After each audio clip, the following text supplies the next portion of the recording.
Thank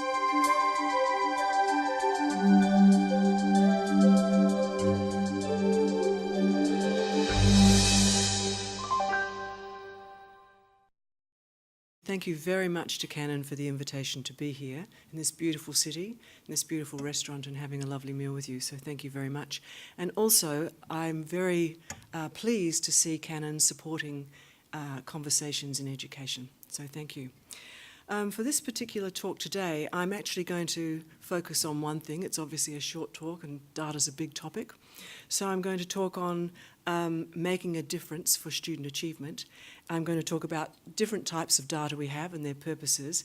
And there's a few examples I'll give. I'll certainly focus on teaching and learning, and then talk about some of the things that we don't usually hear about, some of the issues, and some pointers to what's going to happen in this country in the future in terms of the data that's demanded of schools. So for the context, there's a lot of new expectations surrounding education today.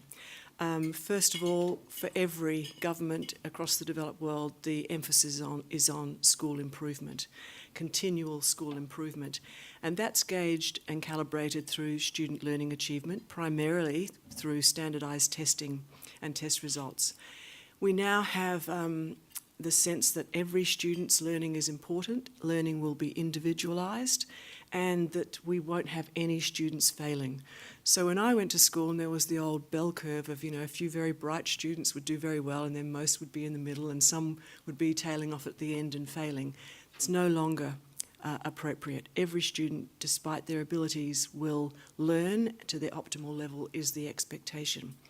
Now that expectation exists in a context whereby we've never had so many schools in Australia, population's growing rapidly.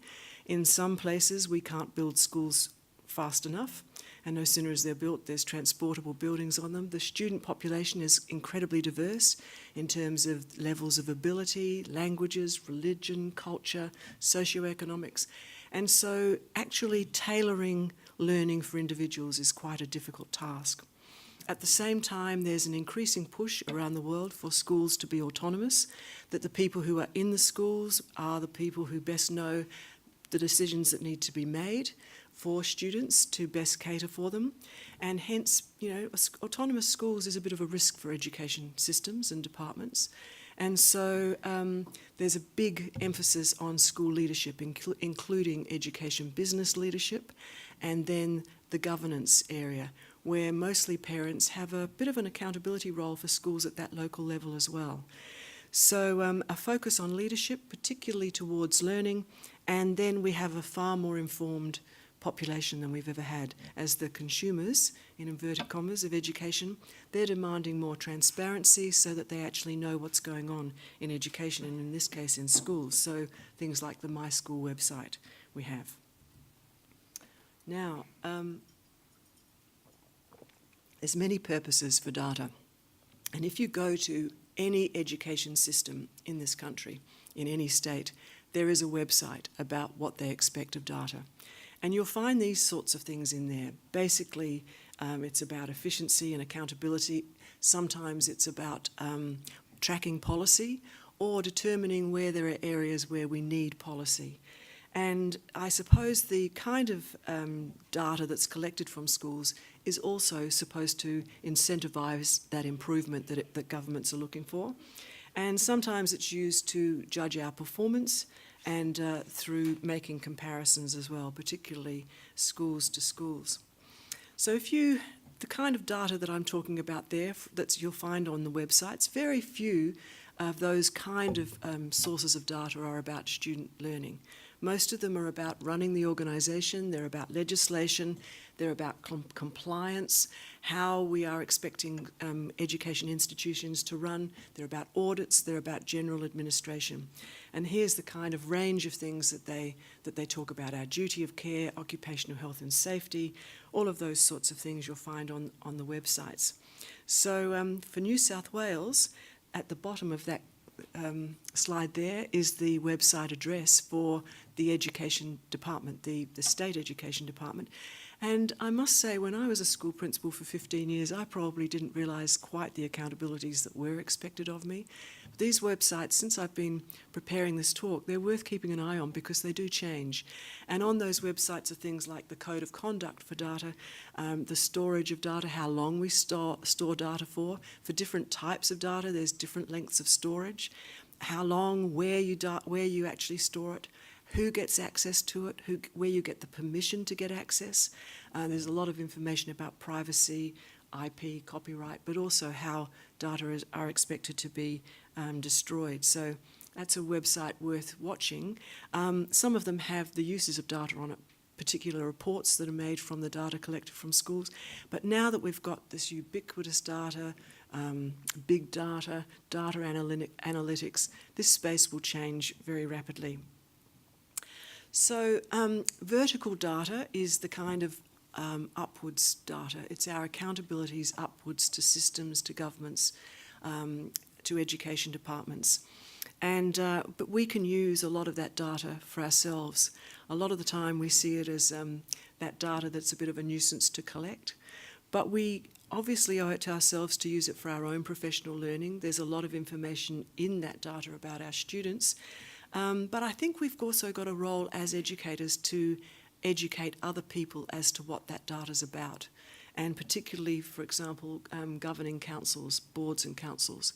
Sometimes people find the way that data is presented in the traditional forms very intimidating, and it needn't be. We can present that in a simple, plain language statement. We can certainly depict data in terms of visuals as well. So we have a role, I think, to educate people to understand the data they're receiving, particularly if they have a role where they've got some stewardship and oversight. So we can use it to enhance our profession and also to showcase our school's best story, because some of the data of some schools might be more noteworthy than others, particularly when it's compared and contrasted. And so we might have other data that isn't put up on websites, that may not be on the My School website, that does actually portray our particular institution in its very best light, and we have an obligation to do that. So I want to focus now on the kind of accountabilities that have the biggest impact on students and their learning, and they're the horizontal accountability. So there's those upward pressures, things that are mandated and imposed, and then there's horizontal accountabilities that are generally discretionary and often, usually not obligatory, but they're concerning what the obligations we have to do our job well towards students, towards our colleagues, towards our school communities, etc., and the profession. So I'm going to talk about what we know about the kind of teaching and learning that works best and has the best results in schools. We know that students perform best when their teachers work collegially in teams. So as opposed to the one teacher in one classroom, students learn best in a larger group with a group of teachers working in a team, purposefully developed teams where you have very experienced teachers, some that aren't as experienced, they have different specialisations, they have different interests, and they work with a larger group of students. They develop their own programming. They may spend less time working face-to-face with students as in actual teaching time, but they spend more time planning and working as a team, devising what everybody's going to be teaching, what everybody's going to be learning, and how that's going to occur. And they'll make observations. So, for example, they will know this group of students very well, and they will, in their planning, decide, well, I'm going to work with this particular student one-on-one when they need some extension or some remediation. Another teacher or two may be working with a smaller group, and then others may be working with a much larger group who may be doing different things. So very much inquiry-based learning, problem solving as learners, and students having some autonomy in how they go about this learning. So there's some notion in the paper today about us not being called teachers anymore, but learning designers. Because you know the students very well and what they need to learn, then you can design the program to meet their needs. We're talking about individualising the curriculum, individualising the programming. And we've just had what's colloquially called the Gonski 2.0 report. It's actually called Through Growth to Achievement. And they're talking heavily about that individualised learning. So we know that if teachers work in teams, that's one way. The way we structure teaching is one of the most significant ways that we can improve student learning. The other way is how we actually structure our use of time. I don't like the word instruction, but it's what it's referred to in the profession, so I'll use it. But instruction, instructional leadership, we are leaders of instruction. It sounds very didactic to me, and I think what I'm talking about is much more fluid. But to enable the kind of teaching to occur that we know works best, we need to clear that non-instruction time to the edges of the day and have clear amounts of non-interrupted time for that deep learning, time on task. So how we structure time and how we actually deploy teachers are the best things we can do for students. Through that way, teachers learn on the job, they observe each other, they watch each other, they then reflect, they give each other feedback, they meet every day and regularly to discuss what's worked, to plan what they're going to do next, to discuss what Rob needs to do, what we need to do about every individual student plus as a group and in every learning area. That way, it's harder for any student to fall through the cracks, and every teacher feels supported. And we do know that in this country, 50% of teachers leave within the first 5 years of their appointment. And it's because teaching is so overwhelming and the expectations are so high and the learning needs of the students in a group are so diverse. Now, some schools are lucky enough to have brand new buildings where the architecture reflects that kind of progressive modern pedagogy. Unfortunately, a lot of them don't, and I've been a principal of 3 schools and none of them were like that. They were the egg crate kind of class schools. One of them even looked a bit like a penitentiary. But you can actually do this, and the Gonski report, and even there's United States examples, examples from Canada and the United Kingdom. It's harder for teachers to work in teams when the architecture isn't made and designed that way, but it's not impossible. And so those teachers will meet at the beginning of the day or at the end. They'll be in and out of classrooms a lot. There'll be a lot of peer observation where they can actually be comfortable to support each other's learning in teaching, and also what the students need to do next in terms of their learning. So the other part of this is that while you're teaching in that way, the teachers are keeping their own horizontal data, longitudinal data about every student in every learning area. And so you'll notice something. So if I'm teaching Gavin and I'll notice something while we're having a discussion, and I'll jot down a note, and that will go in a file about Gavin's learning. But then once a term or quite regularly, we'll also have teachers in that team conferencing formally about every student and making formal notes about that. Now that longitudinal data goes from every learning area, every student, every year level, and we can keep that and notice what we need to do as teachers. And as I say, if that's as a team, many heads are better than one. We've all got strengths and weaknesses, and we're all concentrating on every individual child, and it works. So we can identify where the gaps, we can identify areas for improvement, where we need to extend or remediate.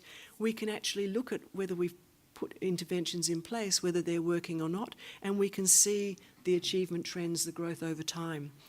Now, the best example of that I saw was in my last school, where, again, it was an egg crate kind of class school, but one of the teachers had as her role to do an exercise of having every student read to her for a short period of time, one-on-one, to closely listen to every student read. And I was walking around the school while that was happening and came across this teacher. My last school was a kindergarten to year 12 school. This girl would have been in about year 3 or 4, and I thought she was reading very well. They were in a side room, one-on-one, and this teacher was listening to this girl reading very well. And the teacher was making a lot of notes, and as the girl went back to her group, I said to the teacher, what are your notes saying there? What were you observing about that girl's reading? And she said, she's getting her D's and J's mixed up. I think she might have a hearing problem. And she did. And I don't think that we would have picked that up. It was so almost imperceptible. But with that close attention and that one-on-one and knowing students very well, we were then able to do something about the fact that that student had a hearing problem. Then we've got a lot of other data that we have, and we've got very formal data, the NAPLAN, which is the National Assessment Program for Literacy and Numeracy, PISA, they're the two I'm going to be referring to today, mainly because they're the two that the Gonski report refers to, which I'm going to refer to in a minute as well. PISA is the program for international student assessment. And we've got school assessments as well. We've got regular reporting going on, and schools keep those records. And then we've got the teachers, the records of teachers' formal conferences that we're keeping in students' files as well. There's informal data that we collect daily. It may not be written up daily, but we're making those observations daily. And plus, when teachers work in teams and they reflect, they'll note that, and then they'll put their information in, some ideas for the future, where we need to go next with this. And there'll be some student work samples, including students' own self-assessments. You know and I know what we most need to learn next, and students do too. So that information is useful and data that we can use as well. In terms of raising and improving schools, and particularly student achievement, there's a lot of information and research on what are called turnaround schools. And they have different kind of levers and things that they say, but in the main it's these sorts of things. And I've given the example there of a researcher from Stanford University called Linda Darling-Hammond, who's been researching in this area for over 20 years. But there's many things in our own country. Every teaching and leadership institute here around the developed world will have similar kind of findings. And that is a focus on leadership. The whole of the strategy of the school needs to be focused on learning. That is the impetus, and they'll call it instructional leadership. Teachers collaborating in teams, a focus on a very good culture that embeds good practices for learning, including how there's time for deep learning, and students learn how to learn. But then, there's also an emphasis on students behaving as well in a supportive culture and a welcoming culture. And more, there's the notion of parents and the community being involved, particularly as students progress through school and we involve them more with the world of work and vocations. So I'm going to talk now about how data is actually used. That's the kind of story, and that's the picture, and that's what we have. But unfortunately, some of the data that's used for schools isn't quite used for those purposes. And we'll just show you now and skip to this short snippet of a video clip. This is Betsy DeVos. She's the Secretary of Education for the United States. We'll hear what she has to say. The point is, for 30 years, I have been working on behalf of families that have not had opportunity. For 30 years, she's obsessed about giving poor families a chance to attend better schools. She donated millions of dollars to charter schools and private schools and served on the board of school choice foundations. That enrages the education establishment. What she has done is actually made schooling worse in Michigan. DeVos helped bring charter schools to Michigan, and the union boss claims 80% of the schools, the charter schools in Detroit, are failing. Charters in Detroit are at the bottom of the list. Charter schools in Michigan, actually, the students in them are doing demonstrably better than the students in traditional public schools, and that goes for the city of Detroit and statewide. She's right. Stanford researchers found the kids in charters performed better. Choice did help. The whole country could use help. You look at our standing vis-a-vis the rest of the world, it has been stagnant for the last 30 years. 23rd in reading, 25th in science, 40th in math. And we've tripled spending on K-12 education. But we haven't gotten the results that we've hoped for and expected. Why not? The reality is today, almost all the schools that kids go to are still operating on the industrial model. Why do we group kids by age in school? Why do we take the summer off? Because that's the way it was always done. Most of it is based on history and tradition. Kids get the summer off because they're needed on the farm 100 years ago when most worked on the farm. 100 years ago, yes. If we were to introduce full-on choice into an education environment, you're going to have a lot of different approaches. If there were a real choice, good teachers would make more money. Absolutely. Good teachers should be very handsomely compensated. By the same token, teachers who aren't good and really shouldn't be in the classroom probably wouldn't be anymore, because nobody would choose their classroom. You know, people are not stupid. They know where their kid is going to do best. I knew which teacher I wanted my child to have. We need to do something different. This country is on a trajectory to failure ultimately if we do not turn around how we are educating kids today. Okay. We've heard all that before, really, haven't we? That's the kind of messages about schools that we hear in the media. So we've just unpacked some of that a bit, and some of what she says we would agree with. You know, the industrial model, teachers one-on-one, etc., age group cohorts going through. But it's very common for data to be used to show that the country is slipping behind. And it's probably very selective use of the data, and I'll explain a bit more. But she uses some Stanford University research there, but there's other Stanford University research that shows other schools improving as well. Spending is increasing. In fact, in this example, it's tripled. But if you looked at that graph, it started at 1970. And we know that probably a lot of expenses in all sorts of areas have tripled since then. And we would have expected it to. There's a suggestion that the industrial model of schooling is inefficient and ineffective, and that in fact we're getting a very low return on our investment, low value for money. There's a suggestion that parents need choice, and if they had choice, then we could, they've got data for that.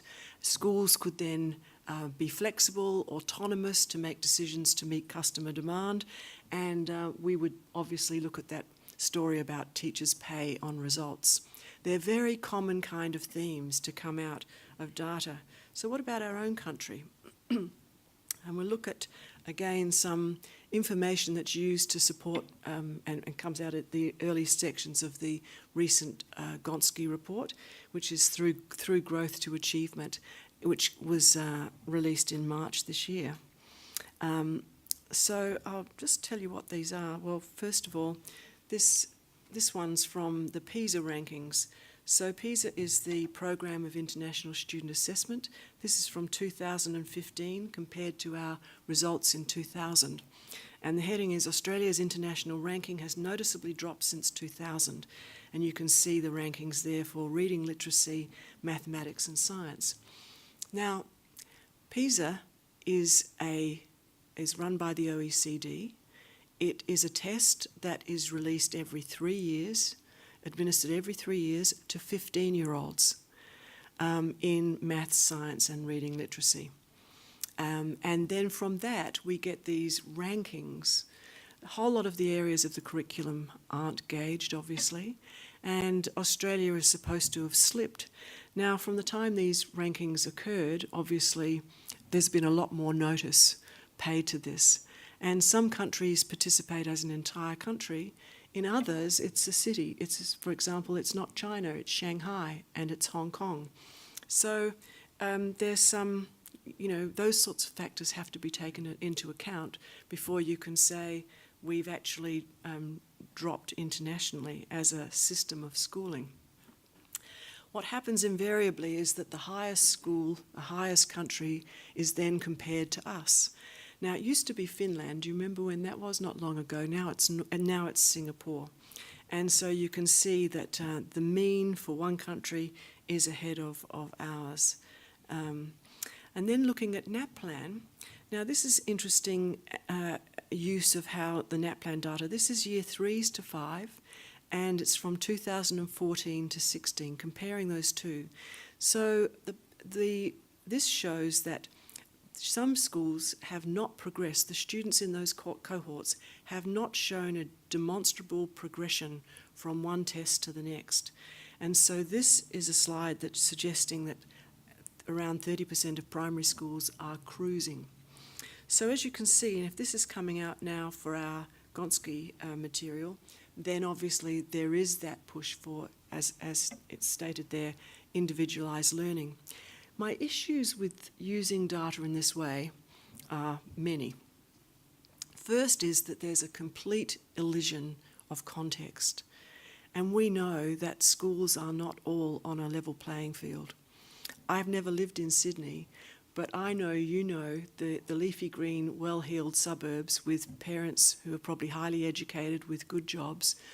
Their students are very advantaged and probably do very well in these kind of tests. And we all know the kind of areas where that's not the case, where students are disadvantaged socioeconomically, whatever reason. And so those students won't have the same advantages when they go to school. And it doesn't mean to say they're unintelligent. It just means that they won't be performing on this test. The other thing is that schools are incredibly complex organisations, as is any organisation that deals with people, and particularly young people and their learning. And that complexity is really overridden as well, especially when we just focus on, little parts of the curriculum. What about the students who are great at sports and health or languages or social sciences or the arts? They're not tested in this way. So the focus is very heavily of horizontal accountabilities, which are starting to be used as vertical accountabilities, are very much on literacy and numeracy and maths and science. But there are other areas of the curriculum. Unfortunately, we know that saying, it's what's measured is what matters. And so there's while we're trying to individualise the curriculum, you'd think we'd want every learning area to be equally valued so that individuals can find their strengths and interests. As I've said, these are used for inauthentic purposes. It's not the reason why we assess student. I'm going to use Rob and Gavin again here as my example. But if I were teaching this group and I knew then Rob and Gavin very well, just from asking an open-ended question, I could find out what they know and what they need to know next. And if they didn't respond very well, I can probe a bit more and find out what else I know what they know. Teachers know who can read and write and add up. And that is so that I know what they have learnt and where the learning needs to go next, or where we need a bit of extra help. But as soon as you use data, for assessment data, for comparison, student to student, school to school, system to system, state to state, nation to nation, that's not an authentic use of assessment data. It's an inauthentic purpose. It's not what it was designed to do. So while we're on about individualising learning, we really need to get back to those accountabilities to the individuals that we are teaching, that we know most. What is average anyway? When we look at, I know some of them actually talk about a mean, but when we're actually standardising things, these are standardised tests, and yet we're individualising. What is the standard? What is average? I mean, the huge and infinite variables amongst human beings. There's a lot of information and research about, well, how do you actually write those tests so that they actually, what are the questions that are actually going to get you that average? Very hard to do. So there's a lot of information and research critiquing that too. These things are very time consuming. And NAPLAN was put online this year, and it was an absolute disaster in South Australia, I know that. But also they're very expensive to develop, to administer, to mark, and then to write reports on. So again, we might look at how much money. It's not that I'm against these things, but they have a place, and too much emphasis is put on them. as indicators of how education is going and how students are learning. So I think they have a place, but the primary, most important data are that horizontal data that the teachers are collecting about their own students in individual schools.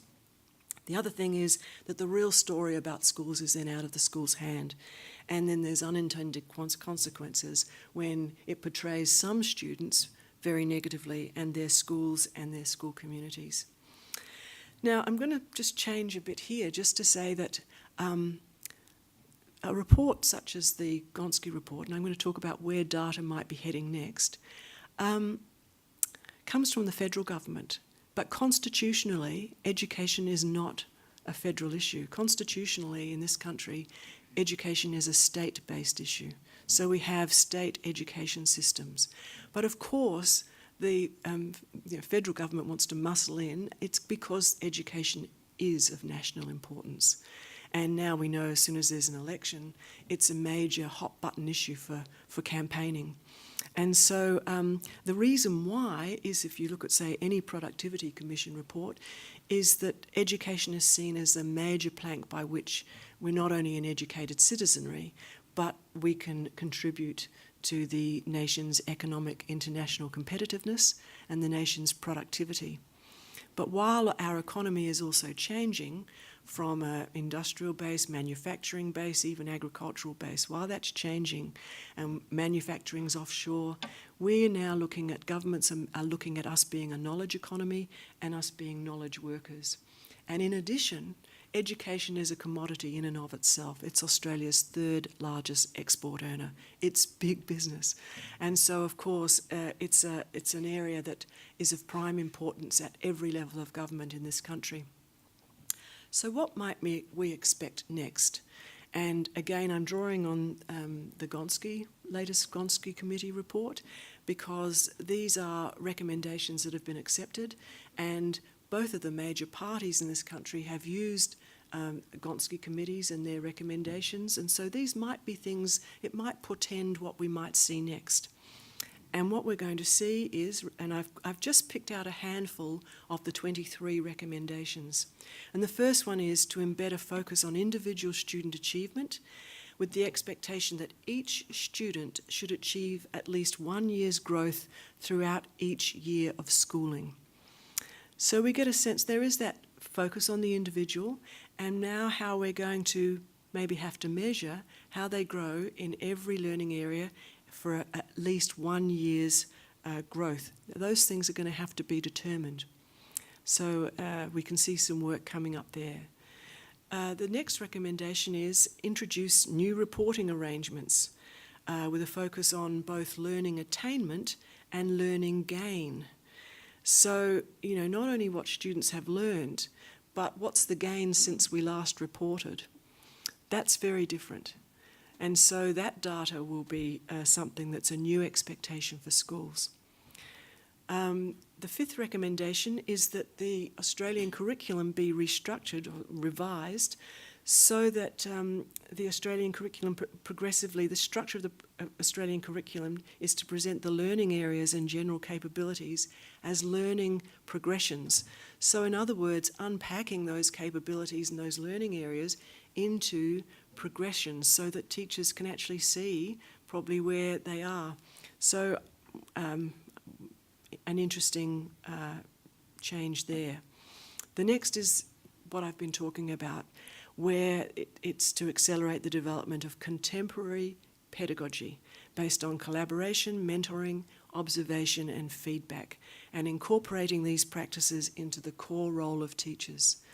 So again, the kind of standards for teaching across this country are probably going to embed what we know best about current pedagogy and embedding those practices in of collaboration. Another one, and I think this gives us where the data might be going, develop a new online and on-demand student learning assessment tool based on those learning progressions in the Australian curriculum. So something else that's going to be developed. And lastly, and this comes to the accountabilities, when to enhance school and system internal self-review of schools and the external quality assurance processes for the purposes of monitoring and reviewing. And I think that gives some clues. There are a couple of suggestions. This is what some online, any device, anywhere, anytime kind of assessment tool is, a diagram of what it might look like. Now this is where I think we need some professional discussions, because teachers are happy to implement things that work for them, and they hate it when things are imposed that don't. And here's a good example. If this was something very lockstep that didn't actually meet what they know about students and how they work with students, it won't work to the optimum. So here's a wonderful opportunity. It would be great to have the emphasis on formative assessment rather than summative assessments. This is a good idea if teachers are involved in its development and it actually works for the purposes it's designed for. So now, in wrapping up, we need to interrogate what data is used for more. Who decides what data is collected and what the priorities are? Who decides its purposes and how it's used? Whose views of education quality are privileged and why? And who decides on the standards and criteria? How are they developed? And lastly, what facts do they produce and whose facts are they? And are there, in fact, a whole lot of alternative facts that actually might tell a truer story? And for the profession, what might be next? I think we have a large job to do as educators to regain trust, to get our own house in order and use the data we have for educative purposes, to focus on education. That's our moral and professional responsibility. And to look beyond the school gate, have a voice, to advocate for all students everywhere. We still have never met that early millennium goal of having a primary school education for every child on this planet. So we've got a long way to go in not just worrying about our own school, but the education of everybody everywhere, and taking an advocacy and an educative role. I think when we see where policies, some great ideas coming out now, let us educate the public, have a bigger voice in the media, and to policymakers as well, and community debates around what is good education, why we would support certain things, and what is needed in education to enhance student learning. A bigger debate. I'll stop there and thank you very much for attending, and I must say thank you, Canon, for hosting this maybe start in this education discussion on this topic. Thank you very much.